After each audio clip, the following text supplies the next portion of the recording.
오늘 이 아침 하나님께서 주시는 말씀은 갈라디아서 4장 12절에서 20절까지 말씀입니다. 하나님 말씀 한 절씩 교독하겠습니다. 형제들아, 내가 너희와 같이 되었은즉 너희도 나와 같이 되기를 구하노라. 너희가 내게 해롭게 하지 아니하였느니라. 내가 처음에 육체의 약함을 인하여 너희에게 복음을 전한 것을 너희가 아는 바라. 너희를 시험하는 것이 내 육체에 있으되 이것을 너희가 업신 여기지도 아니하며 버리지도 아니하고 오직 나를 하나님의 천사와 같이 또는 그리스도 예수와 같이 영접하였도다. 너희의 복이 지금 어디 있느냐? 내가 너희에게 증거하노니 너희가 할 수만 있었다면 너희의 눈이라도 빼어 나를 주었으리라. 그런즉 내가 너희에게 참된 말을 함으로 원수가 되었느냐? 저희가 너희를 대하여 열심내는 것이 좋은 뜻이 아니요 오직 너희를 이감 붙여 너희로 저희를 대하여 열심내게 하려 함이라. 좋은 일에 대하여 열심으로 사모함을 받음은 내가 너희를 대하였을 때뿐 아니라 언제든지 좋으니라. 나의 자녀들아, 너희 속에 그리스도의 형상이 이루기까지 다시 너희를 위하여 해산하는 수고를 하노니. 같이 보겠습니다. 내가 이제라도 너희와 함께 있어 내 음성을 변하려 함은 너희를 대하여 의심이 있음이라. 아멘. 이것은 하나님의 말씀입니다. 오늘 본문 말씀은 갈라디아 교인들이 율법주의자들의 그 열심에 그 열정적인 주장에 휩쓸려서 바울의 복음을 거짓으로 여기고 율법주의자들을 따라가게 되는 이러한 상황 속에서 바울이 다급한 마음을 가지고 편지를 쓴 것입니다.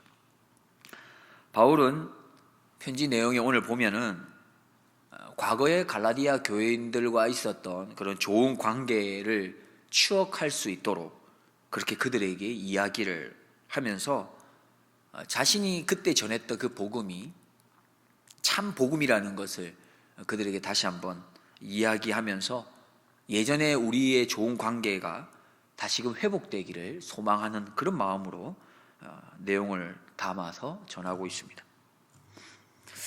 12절 말씀을 먼저 보시면 형제들아, 내가 너희와 같이 되었은즉 너희도 나와 같이 되기를 구하노라. 너희가 내게 해롭게 하지 아니하였느니라. 이렇게 말씀합니다. 여기서 내가 너희와 같이 되었다, 이 말에서 우리가 알 수 있는 것처럼 사도 바울은 철저하게 유대인이었습니다. 그럼에도 불구하고 그렇게 살지 않고 갈라디아 사람과 같이 되었다, 이것을 말하고 있는 것이죠. 12절 첫 번째, 형제들아, 내가 너희와 같이 되었다. 나는 유대인이지만 너희와 같이 이방인처럼 그렇게 생활했다라는 걸 말하고 있습니다. 어떤 율법이나 어떠한 그러한 행위에 따라서 유대인처럼 생활하는 게 앞서서 그보다도 나는 이방인처럼 너희들과 같은 모습으로 있었다, 이것을 강조하고 있는 것입니다. 이렇게 바울이 유대인으로서의 삶이 아니라 이방인으로서의 삶을 기꺼이 살아내었던 것은 단 한 가지의 이유였습니다. 그들을 복음으로 인도하기 위함이었죠. 사실 우리가 경험이 있지 않습니까? 내가 살아왔던 그 문화나 어떤 컬처 가운데서 새로운 것들을 받아들이는 것은 상당히 쉽지 않습니다. 그게 우리가 쉽게 알 수 있는 게 남편과 아내의 만남에서 우리는 알 수가 있습니다.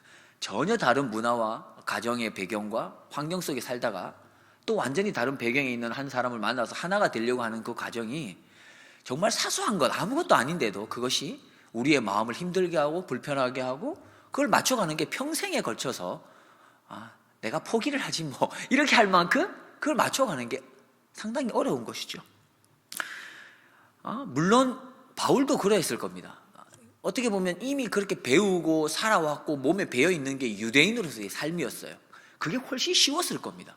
그런데 이것을 거부하면서까지라도 이방인의 삶을 내가 붙들고 그들과 함께 부딪히면서 살기로 결단했던 건 단 한 가지 이유였다는 거죠. 그들의 구원을 위해서. 내가 그들에게 복음이라는 것을 전하기 위해서는 그 길을 택할 수밖에 없었다는 겁니다.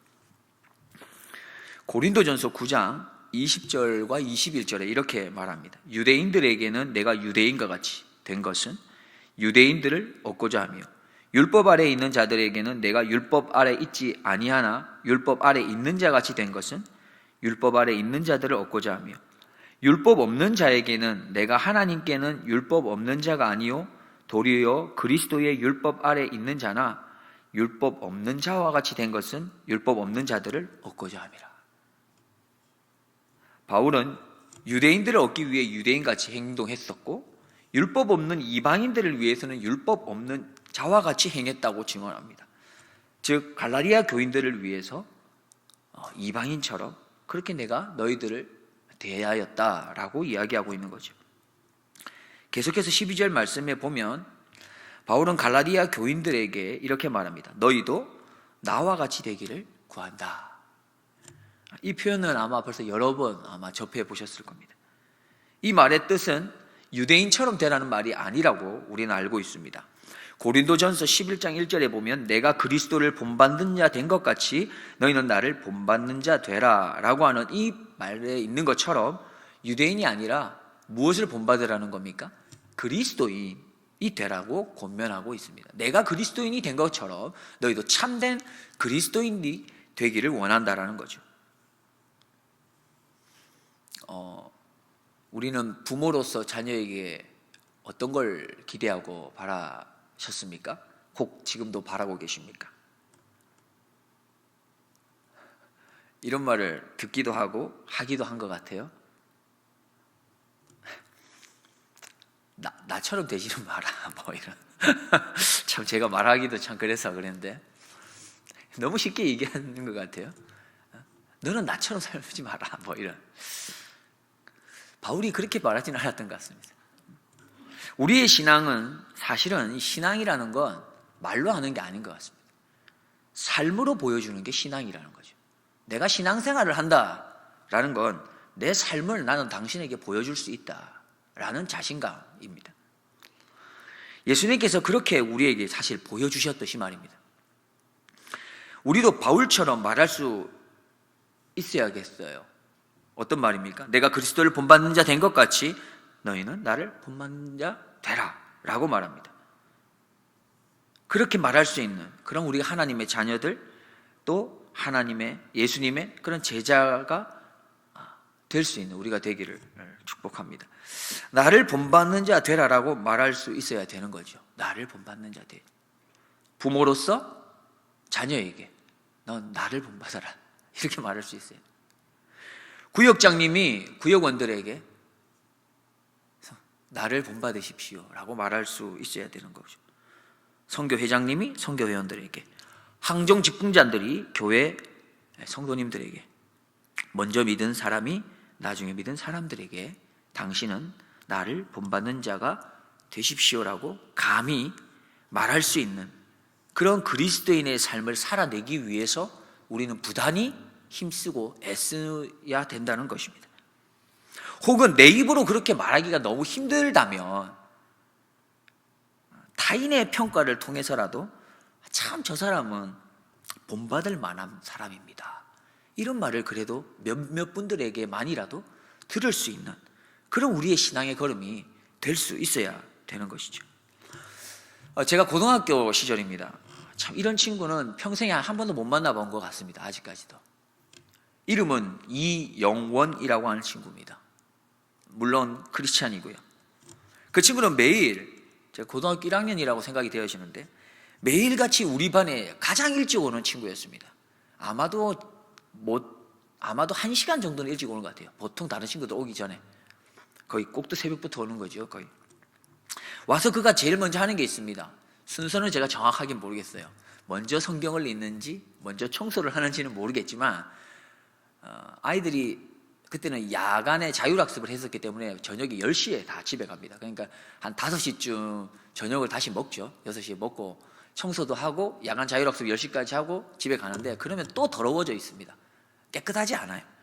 그 친구는 일찍 오면 항상 했던 게 다 정리를 해놓습니다. 흐트러져 있던 의자, 책상, 그리고 떨어져 있는 쓰레기까지 깨끗하게 다 청소합니다. 그리고 성경을 항상 읽습니다. 점심시간이 되면 점심을 먹는데 남자 우리 뭐 집사님이나 잘 아실 텐데, 장로님도 점심 식사 때 뚜껑을 딱 열면 어떻게 되느냐 하면 반찬이 다 그냥 사라집니다. 그냥 우르르 달려가지고 다 찍어가는 거죠. 그냥 그걸 알기 때문에 기본적으로 보통 아이들은 어떻게 하냐면 자기 밥그릇에다가 반찬을 이미 담아 놓습니다. 이렇게. 그리고 뚜껑을 열죠. 이미 없어질 걸 아니까. 근데 그 친구는 그러지 않습니다. 무조건 그냥 엽니다. 자기 걸 챙기지 않아요. 보통은 이제 물에다가 그냥 밥을 먹기도 하는 그런 일이 있고, 날씨가 더우니까 물을 많이 가져오기도 하는데 어떤 친구들은 자기가 다 마시고 다른 친구한테 물을 좀 달라고 그러거든요. 그러면 나도 마셔야 된다고, 나도 얼마 안 남았다고, 이게 보통 하는 말입니다. 근데 이 친구는 그러지 않습니다. 물을 줄 뿐더러 저기에 있으니까 네가 먹어라 이것도 아니고 친히 가서 가지고 와서 갖다 주고, 자기가 마실 물이 없어도 그냥 다 줍니다. 1년이 마치면서 반의 선생님이 이미 알고 있었죠, 그가 어떻게 하는지. 그래서 반에서 선생님이 특별히 개인적인 돈을 틀으셔서 그 친구한테 선물을 하나 주시더라고요. 아이들도 그것에 대해서 이상하게 여기지 않을 만큼. 그리고 아이들이 같은 반 친구들이 그 친구를 향해서 천사라 그랬습니다. 진짜 쟤는 천사다. 자칭 천사가 아니라 타칭 천사였습니다.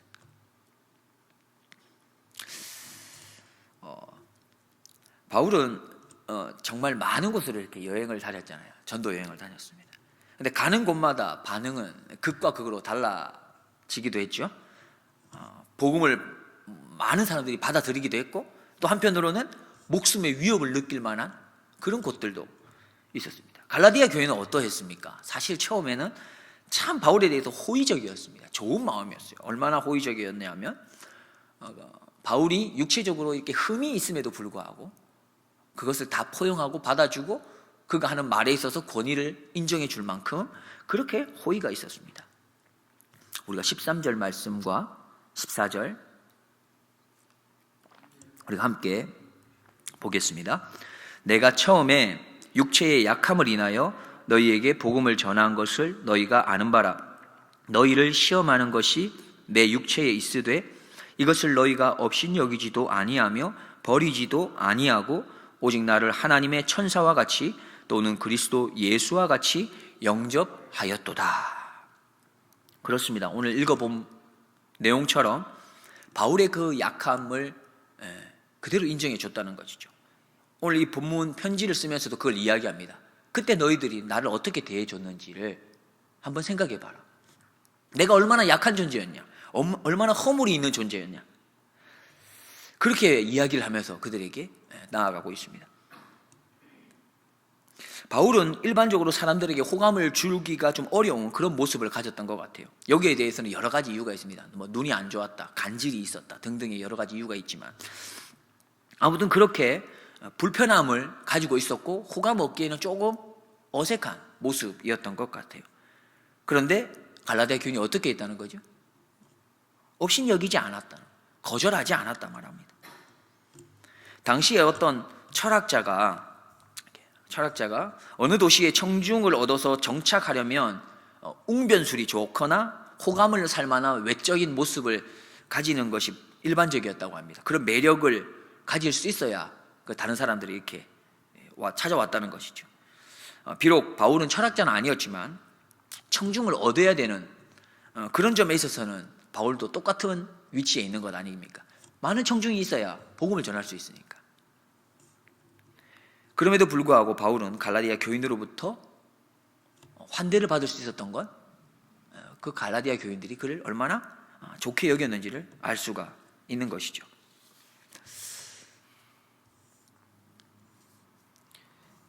15절 말씀해 보면 더 정확하게 우리가 조금 알 수가 있습니다. 15절입니다. 너희의 복이 지금 어디 있느냐? 내가 너희에게 증거하노니 너희가 할 수만 있었다면 너희의 눈이라도 빼어 나를 주었으리라. 얼마나 그에 대한 호감이 있었으면 뭐라도 빼어주겠다고 했다고 합니까? 눈이라도 빼어줄 만큼 난 당신에게 호감이 있습니다. 당신 너무 따르고 싶습니다. 당신 말이 맞습니다. 이런 신뢰를 가졌던 관계였습니다. 우리말에 이런 말이 있습니다. 몸이 18이면 눈이, 죄송합니다, 그냥 나올 줄 알았는데, 몸이 18이면 눈은 9할이다, 이런 말이 있어요. 그만큼 중요하다는 거예요. 눈이 눈이 모든 걸 담고 있대. 몸에 있어서 중요한 말하죠.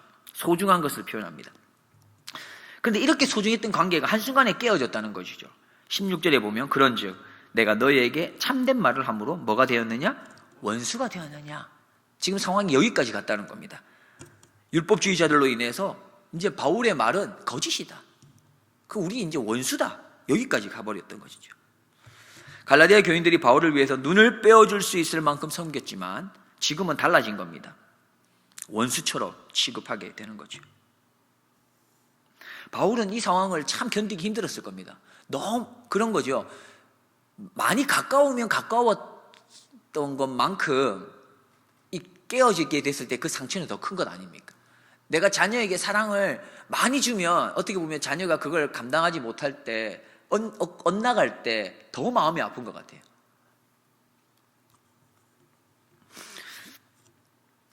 바울은 어떻게 보면 그래서 이 편지를 쓰면서 한편으로는 조금 거칠게도 말하고 한편으로는 다그치기도 말하고 이렇게 말하는 표현들이 있습니다. 또 교리적으로나 어떤 설득을 하려고 하는 이런 표현들도 자주 등장하기도 합니다. 그런데 오늘 본문에 이어서 보면 목자의 심정으로 그들에게 다가가고 있습니다.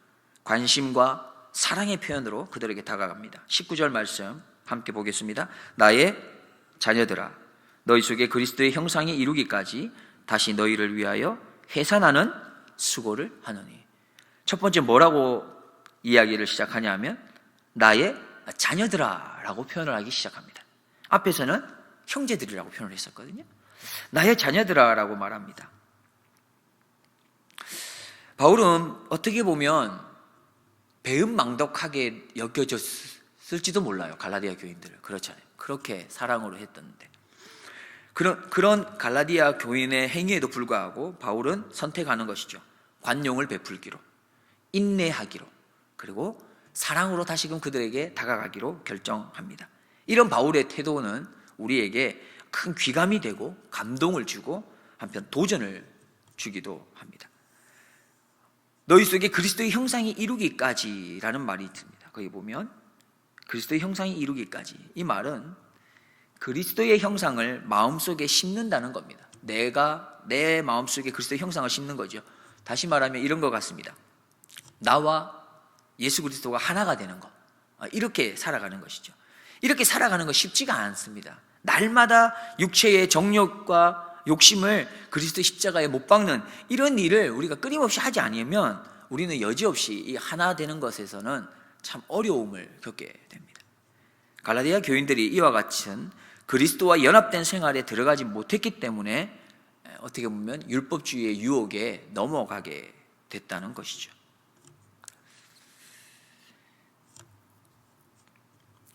사도 바울은 이렇게 힘든 상황 가운데 다짐을 했다고 했습니다. 어떻게 다짐을 합니까? 그에게 사랑으로 다가가기로, 그에게 다시 한번 해산의 수고를 감당할 만큼 다시 한번 결정을 하고 그들에게 다가가기로 결정을 합니다. 독자를 수단으로 생각하는 거짓 교사들과는 다르게, 다시 말하면 갈라디아 교인들을 수단으로 여기고 접근했던 거짓 교사들과는 다르게 아버지와 아들의 그런 친밀한 관계로 다시 한번 그들에게 다가갈 것을 결단하는 것입니다. 말씀의 결론을 맺고자 합니다.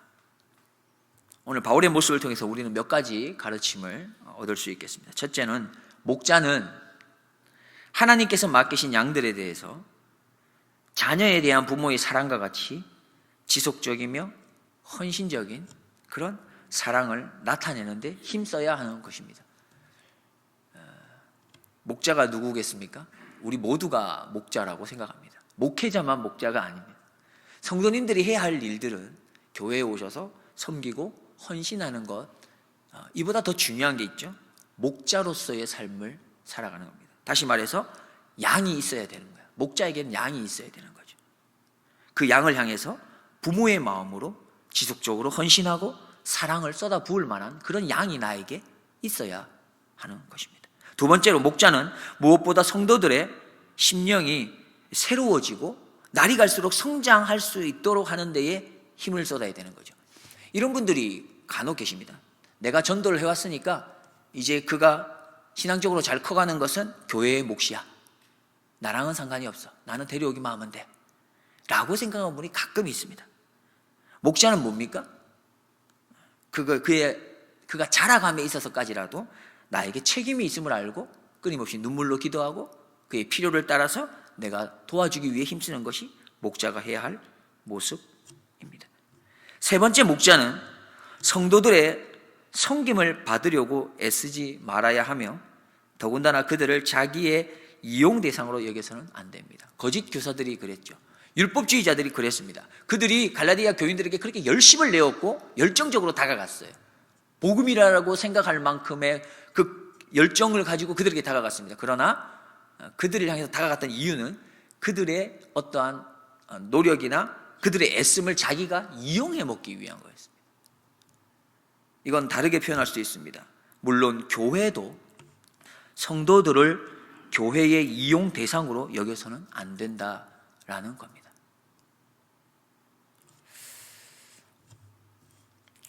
제가 말씀을 마무리하면서 이 가사를 읽어드리고 싶었습니다. 아버지, 당신의 마음이 있는 곳에 나의 마음이 있기를 원해요. 아버지, 당신의 눈물이 고인 곳에 나의 눈물이 고이길 원해요. 아버지, 당신이 바라보는 영혼에게 나의 두 눈이 향하길 원해요. 아버지, 당신이 울고 있는 어두운 땅에 나의 두 발이 향하길 원해요. 나의 마음이 아버지의 마음 알아 내 모든 뜻 아버지의 뜻이 될 수 있기를. 나의 온몸이 아버지의 마음 알아 내 모든 삶 당신의 삶 되기를. 우리가 가야 할 길은 목자의 길입니다. 그 길이 예수님께서 가신 길이기 때문입니다. 기도하겠습니다. 하나님, 오늘도 우리에게 귀한 생명을 주셨습니다. 감사 또 감사드립니다. 원하옵기는 복되고 귀한 오늘 하루 목자의 마음으로 살아갈 수 있도록 성령 하나님 우리를 인도하여 주시옵소서. 바울이 믿음이 연약한 자들을 이끌기 위해서 앞에서 힘으로 끌어당기지 아니하고 그들과 눈높이를 같이 하여 조금은 천천히 그들을 사랑으로 품고 갔습니다. 조금 더디더라도 조금 둘러가더라도 먼저 믿은 우리들이 믿음이 연약한 자들과 보폭을 함께 맞추어 걸어가게 하셔서 합력하여 선을 이루는 아름다운 훌륭한 공동체가 되게 하여 주옵소서.